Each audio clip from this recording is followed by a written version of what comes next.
എല്ലാ പ്രിയപ്പെട്ടവർക്കും സ്നേഹപൂർവ്വം ആസ്ട്രോളജിക്കൽ ലൈഫിലേക്ക് സ്വാഗതം. ഞാൻ സ്മിതാമ, the spiritual healer and consultant.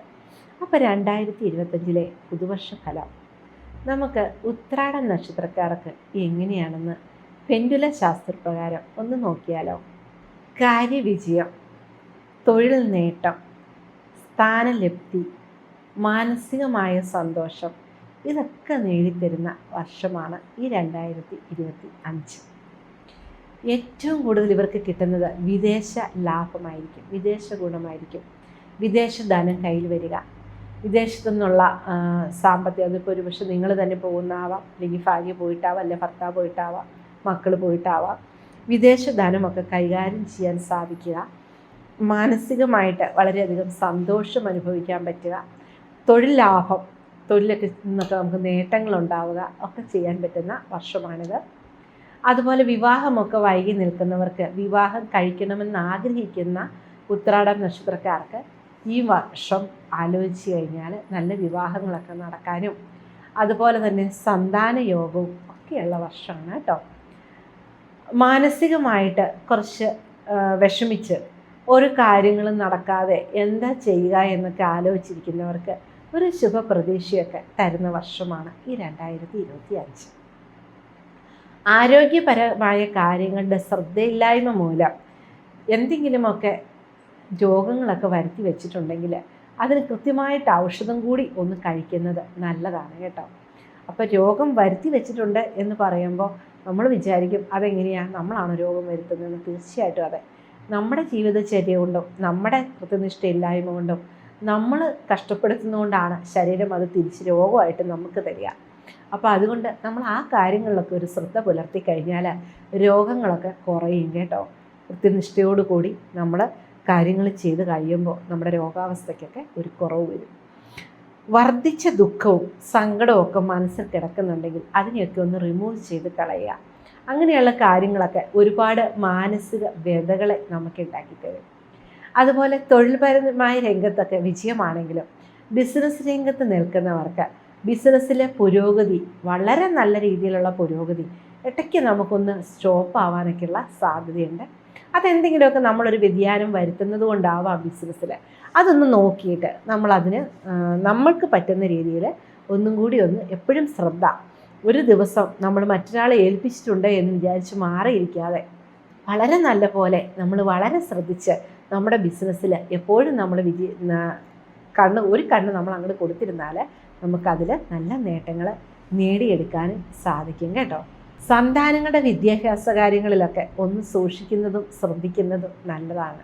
കാരണം ആരോഗ്യകരമായ അവസ്ഥയിലാണെങ്കിൽ പോലും എന്തെങ്കിലുമൊക്കെ കാരണങ്ങൾ കൊണ്ട് കുട്ടികൾക്ക് പഠിക്കാൻ സാധിക്കാതെ വരിക, അല്ലെങ്കിൽ മാനസികമായിട്ട് അവരെ വല്ലാതെ വേദനിപ്പിക്കുന്ന രീതിയിലുള്ള പ്രശ്നങ്ങൾ ഉണ്ടാവുക, ഇതൊക്കെ വിദ്യാർത്ഥികൾക്ക്, അതായത് ഈ ഉത്രാട നക്ഷത്രത്തിൽ പിറന്ന വിദ്യാർത്ഥികൾക്ക് ഉണ്ടാവാൻ സാധ്യതയുള്ള ഒരു സമയമാണ്. അതുകൊണ്ട് നമ്മൾ പഠനത്തിൽ വളരെയധികം ശ്രദ്ധ കേന്ദ്രീകരിക്കുകയും സാധാരണ പഠിക്കുന്നതിനേക്കാൾ കൂടുതൽ സമയം നമ്മൾ പഠനത്തിന് വേണ്ടി മാറ്റി വയ്ക്കുകയും ചെയ്താൽ നല്ല രീതിയിൽ നമുക്കതിൽ വിജയിക്കാനും സാധിക്കും. പിന്നെയുള്ള കാര്യം എന്ന് പറയുന്നത്, നമ്മൾ വളരെ നാളുകളായിട്ട് ട്രീറ്റ്മെൻറ്റൊക്കെ ചെയ്തിട്ട് കുട്ടികളില്ലാതിരിക്കുന്നവർക്കൊക്കെ അതിനുവേണ്ടി ശ്രമിച്ചാൽ ഈ വർഷം സന്താനയോഗമുണ്ട് കേട്ടോ.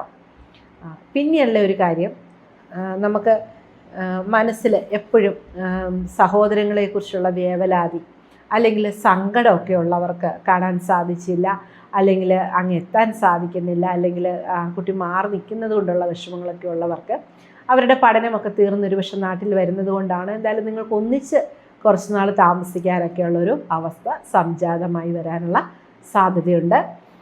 പിന്നെ മാതാപിതാക്കളുടെ രോഗാവസ്ഥ കാര്യങ്ങളൊക്കെ വളരെയധികം ശ്രദ്ധിക്കണം. അവരിൽ നിന്നുള്ള സന്തോഷവും ലാളനയൊക്കെ വേണ്ടുവോളം അനുഭവിക്കാനുള്ള യോഗമുള്ള സമയമാണ്. പിന്നെ നിങ്ങൾക്ക് നേട്ടങ്ങളായിട്ട് നമുക്ക് സാമ്പത്തികപരമായിട്ടുള്ള മെച്ചങ്ങളൊക്കെ ഉണ്ടാവാനും യോഗമുണ്ട്. വിദ്യാവിജയം, അതുപോലെ തന്നെ വാഹന ലാഭം, വസ്തു വാങ്ങുന്നതിനും ഒക്കെ സാധിക്കും. അപ്പോൾ ചോദിക്കും, ആദ്യം പറഞ്ഞല്ലോ നമുക്ക് സാമ്പത്തിക ബുദ്ധിമുട്ടുണ്ടാവും. എപ്പോഴും ഒരവസ്ഥയല്ലല്ലോ, ഈ 365 ദിവസത്തിലും ഒറ്റ അവസ്ഥയിലല്ലല്ലോ നമ്മൾ പോകുന്നത്. ഓരോ ദിവസം അതിൻ്റെ ചേഞ്ച് ഉണ്ടാകുമല്ലോ. അതുമാത്രമല്ല, ഇത് കേൾക്കുന്ന ഒരാൾ എനിക്ക് ഇന്ന പ്രശ്നം വരുമെന്ന് കരുതി തന്നെ അതിനെ ഓവർകം ചെയ്യാനുള്ള സൊല്യൂഷൻ കണ്ടുപിടിച്ചിട്ടുണ്ടാവുമല്ലോ. അപ്പോൾ ഈ പ്രശ്നങ്ങൾ നിങ്ങളെ ബാധിക്കുന്നില്ലല്ലോ. ആ പ്രശ്നങ്ങൾ നിങ്ങളെ ബാധിക്കാതിരിക്കാൻ വേണ്ടിയിട്ടാണ് ഞാനിങ്ങനെ ഓരോ കാര്യങ്ങൾ വരാൻ സാധ്യതയുള്ളത് എടുത്തെടുത്ത് പറഞ്ഞു തരുന്നത്. ചെറിയ സാമ്പത്തിക പ്രയാസങ്ങൾ ഇടയ്ക്ക് വന്നാലും നമ്മൾ അതിനെ ഓവർകം ചെയ്തുകൊണ്ട് മുന്നോട്ട് കയറി പോകാൻ നമ്മൾ ശ്രമിക്കണം കേട്ടോ. പിന്നെയുള്ള ഒരു കാര്യം എന്ന് പറയുന്നത്, നമുക്ക് ബന്ധുമിത്രാദികളൊക്കെ ആയിട്ട് ഒരു ചർച്ചയില്ലായ്മയൊക്കെ വരാനുള്ള സാധ്യത കൂടുതലാണ്. അപ്പോൾ അതൊക്കെ നമ്മൾ ഒരു സംയമനത്തോടെ സംസാരിച്ചും പറഞ്ഞുമൊക്കെ തീർക്കുക. വസ്തുതർക്കമൊക്കെ നിലനിൽക്കുന്നിടത്ത് ഈ വർഷം വലിയ തർക്കത്തിനും വഴക്കിനും ഒന്നും പോവാതിരിക്കുന്നതായിരിക്കും നല്ല. കാരണം പ്രശ്നങ്ങൾ കൂടുതൽ വഷളാവാനും അത് കയ്യാങ്കളിയിലേക്കൊക്കെ മാറാനുള്ള സാധ്യതയുണ്ട്. അപ്പോൾ അങ്ങനെയുള്ളതായ എന്തെങ്കിലുമൊക്കെ പ്രശ്നങ്ങൾ വന്നാൽ അത് നിയമ വിദഗ്ധരുടെ സഹായം തേടുന്നതായിരിക്കും ഉത്തമം. നമ്മൾ തന്നെ അത് പരിഹരിക്കാൻ ഇറങ്ങുന്നതിനേക്കഴിഞ്ഞും നല്ലത് അതൊക്കെ തന്നെ ആയിരിക്കും. പിന്നെ ദമ്പതികൾ തമ്മിൽ എപ്പോഴും യാത്രകളൊക്കെ ആഗ്രഹിക്കുന്നവർക്ക് ഈ വർഷം അങ്ങനെയുള്ള യാത്രകളൊക്കെ പോകാൻ സാധിക്കുന്ന വർഷമാണ്. വാഹനങ്ങളൊക്കെ, നല്ല വാഹനങ്ങൾ, ഇപ്പോൾ ഉള്ള വാഹനം മാറ്റി നല്ല വാഹനം വാങ്ങണമെന്ന് ആഗ്രഹിക്കുന്നവർക്കൊക്കെ അത് നേടിയെടുക്കാനും കൂടി സാധിക്കുന്ന വർഷമാണ് കേട്ടോ. അപ്പോൾ പൊതുവിൽ എല്ലാവർക്കും നല്ല ഗുണങ്ങളും നേട്ടങ്ങളും ഇടയ്ക്കിടയ്ക്ക് കുറച്ച് പ്രശ്നങ്ങളും വിഷമങ്ങളും ഒക്കെ ഉണ്ടെങ്കിലും ഇതിനെയെല്ലാം മാറ്റാൻ പറ്റുന്ന ഒരു മനസ്സ് അല്ലെങ്കിൽ ആത്മീയതയുടെ ഒരു തലം തന്നെ നിങ്ങളിൽ എപ്പോഴും ഉള്ളത് കൊണ്ട് തന്നെ ആ ആത്മീയ അവസ്ഥയിൽ കൂടി അതിനെ മുന്നോട്ട് നല്ല രീതിയിൽ വിജയിപ്പിച്ച് കൊണ്ടുപോകാൻ നിങ്ങൾക്ക് സാധിക്കും. അപ്പോൾ ചെറിയ ചെറിയ പ്രശ്നങ്ങളെയൊക്കെ മാറ്റി നിർത്തിക്കൊണ്ട് ചെറിയ ചെറിയ ജീവിത സാഹചര്യങ്ങളിൽ വരുന്ന വിഷമങ്ങളെ മാറ്റി നമ്മൾ അതിനെയെല്ലാം ഓവർകം ചെയ്ത് വിജയിപ്പിച്ച് മുന്നോട്ട് പോയാൽ നല്ല രീതിയിലുള്ള അനുഭവ ഗുണങ്ങളെ നിങ്ങൾക്ക് നേടിയെടുക്കാൻ ഈ വർഷം സാധിക്കും കേട്ടോ. എന്നാലും മനപ്രയാസങ്ങൾ, രോഗങ്ങളൊക്കെ ഇടയ്ക്കിടയ്ക്ക് ഉണ്ടാവും കേട്ടോ. അപകീർത്തി ഉണ്ടാവും. ചെയ്യാത്ത കാര്യത്തിനൊക്കെ നമ്മൾ തെറ്റിദ്ധാരണ മുഖാന്തരം മറ്റുള്ളവരുടെ വായിൽ നിന്നൊക്കെ ചെയ്യാത്ത കാര്യങ്ങളെക്കുറിച്ചൊക്കെ അപവാദവും അപകീർത്തികളൊക്കെ ഉണ്ടാവും. അത് നമ്മൾ കേട്ട മട്ട് നടിക്കേണ്ട കേട്ടോ. അതൊക്കെ ഈ സമയത്തിൻ്റെ ആണെന്ന് കണക്ക് കൂട്ടി മുന്നോട്ട് പോയാൽ മതി. എന്നിരിക്കലും പൊതുവിൽ നല്ല ഗുണങ്ങൾ തന്നെ നിങ്ങളെ തേടി എത്താൻ വേണ്ടിയിട്ട് നമുക്ക് പ്രാർത്ഥിക്കാം. അതിനുവേണ്ടി ശ്രമിക്കുക. ഈ പ്രശ്നങ്ങളുണ്ട് എന്ന് പറയുന്നത് ഒരിക്കലും അത് കേട്ട് നെഗറ്റീവ് ആവാനോ ടെൻഷൻ ആവാനോ അല്ല. ഈ പ്രശ്നങ്ങളുള്ളപ്പോൾ അതിനെ ഓവർകം ചെയ്യാൻ വേണ്ടിയിട്ടുള്ള ഒരു ചെറിയ ജാഗ്രത മാത്രം മതി. ആ ജാഗ്രത ഉണ്ടെങ്കിൽ ഒരുപാട് വിജയങ്ങൾ നമ്മൾ പ്രതീക്ഷിക്കുന്നതിനൊക്കെ ഒരുപാട് അപ്പുറം നമുക്ക് നേടിയെടുക്കാൻ സാധിക്കില്ലേ? അത് ഉറപ്പല്ലേ സാധിക്കുമെന്ന്? ആ ഒരു മൈൻഡിൽ കൂടി നമ്മൾ ആ രീതിയിൽ ആ നേട്ടങ്ങൾ സ്വന്തമാക്കാൻ വേണ്ടി മുന്നോട്ട് ഇറങ്ങി നോക്കിയേ, എന്തൊക്കെ അത്ഭുതങ്ങൾ സംഭവിക്കുമെന്ന് അപ്പം അറിയാൻ പറ്റും. കലാകായിക മേഖലയിൽ നിൽക്കുന്നവർക്ക് വിജയമാണ്. സിനിമാ രംഗത്തുള്ളവർക്കും പൊതുവിൽ പുരോഗതിയുടെ സമയമാണ്.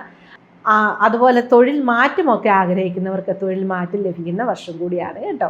അപ്പോൾ പൊതുവിൽ എല്ലാ കാര്യങ്ങളും ശുഭകരമായും മംഗളകരമായും നടക്കുന്നതിന് വേണ്ടിയിട്ട് എല്ലാവർക്കും സമ്പൽ സമൃദ്ധി, ഐശ്വര്യവും ധനസമൃദ്ധിയും മനസ്സുഖവും ആത്മസുഖവും ലഭിക്കാൻ എല്ലാവർക്കും ലഭിക്കുന്നതിന് നമുക്ക് എല്ലാവർക്കും പ്രാർത്ഥിക്കാം. അപ്പോൾ ഇത്രയും സമയം എന്നോടൊത്ത് ഈ ആസ്ട്രോളജിക്കൽ ലൈഫിൽ സഞ്ചരിച്ച നിങ്ങൾക്ക് ഏവർക്കും സ്നേഹത്തിൻ്റെ ഭാഷയിൽ നന്ദി, നമസ്കാരം.